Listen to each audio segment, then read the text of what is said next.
Ayan, thank you sir, Growing Pains. Sabi niya, Doc, maganda po yung suggestions nyo, praying na mag-grant po yan until we can solve all of them. Mabuhay po kayo, Doc. Thank you po sir, Growing Pains, at sa lahat ng mga nag-comment dun sa video ko na let's get rid of rabies once and for all. Kasi itong problem ng rabies, madali naman tong solusyonan kung may kamay na baka lang ang gobyerno, kung may ngipin lang ang Bureau of Animal Industry, kung meron lang talagang willpower ang mga nagpapatakbo sa ating mga ahensya ng gobyerno na ito.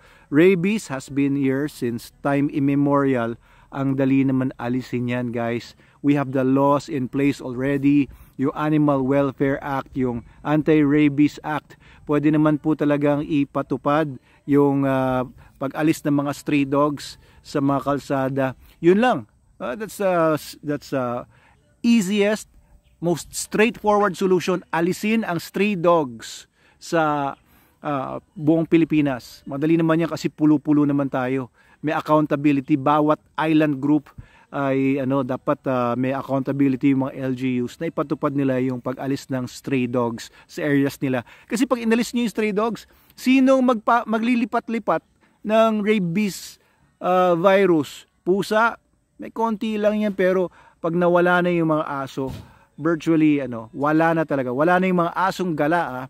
Kaya kung meron kayong mga aso, alisin nyo lang naman sa kalsada, itatago nyo lang naman sa bahay ninyo o sa bakuran nyo, lagyan nyo ng bakod para hindi sila nakakagala sa labas. Yun lang naman yung solusyon. At pagka rabies free na ang Pilipinas, napakaganda, maipagmamalaki natin yan sa buong mundo. Yung mga anak natin makakalakad na sa kalsada na hindi mo, alam mo yun, hindi ka nangangamba na makagat siya ng mga aso dun sa kalsada at magkarabis yung aso mo. Pag nagkarabis yung aso mo, ay yung anak mo, ewan ko na lang kung kung ano talaga ang pagsisisi na na meron tayo. Kasi alam niyo talagang, di ba, mababaliw yung anak mo, ang tinutino ng anak mo, mababaliw, magbubula-bula yung bibig, tapos gusto kong kagatin yung mga tao sa paligid niya, hindi makainom, hindi makahinga, hindi makakain.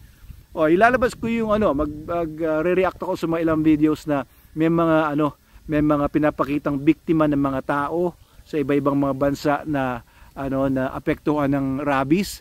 Kapag makita nyo, maaawa talaga kayo na matatakot, kikilabutan kayo doon sa makikita ninyo. Ganon po yung mga taong nararabis. Every year, 200 to 300 Filipinos ang nagkakaroon ng ganong klaseng sakit. Hindi simple yung pagkamatay nila. Para silang mga zombie na mga, alam niyo yun, sa mga pelikula na nagwawala at nababaliw. Ayaw natin mangyari yun sa mga mahal natin sa buhay. Bakit hindi natin suportahan at kalampagin yung mga ahensya natin sa gobyerno may kinalaman sa anti-rabies drive natin na mawala na yung mga rabies? Diba yung mag-aalaga ka ng mga aso, pusa, hindi ka kinakabahan o nakakagat man o nadilaan man nung aso mo, pusa mo, yung anak mo or anak ng kapitbahay mo, walang matatakot na, uy, baka magkarabis yung anak ko. O kasi nalilipat-lipat yan kahit na dila-dila lang, malipat sa sugat o sa rashes. Kung meron ka mga gas-gas, dinilaan ng aso. Kung may rabies yung laway ng aso mo, maililipat na doon sa may sugat or gas-gas lang or rashes or sa mucosal membrane ng biktima na tao. Diba ang ganda, diba ang sarap? Imagine niyo, rabies-free Philippines. Wow! Diba? Yung mga veterinaryo dyan, yung mga animal people na mga professionals, may pagmamalaki natin. Our country is rabies free, guys. Hindi natin ikahiya na number 3 tayo sa buong mundo, just after India, and I think pa yung second, Sri Lanka ba? I'm not sure, no, pero India talaga, ang dami namamatay sa rabies dyan, gawa nang hindi nila pinapatay yung mga hayop nila dyan, gawa nang akala nila yung mga hayop or yung paniniwala nila yung mga hayop ay reincarnated na mga tao yan. Baka mga kamag-anak kasi nila yan. Kaya hindi nila pinapatay yung mga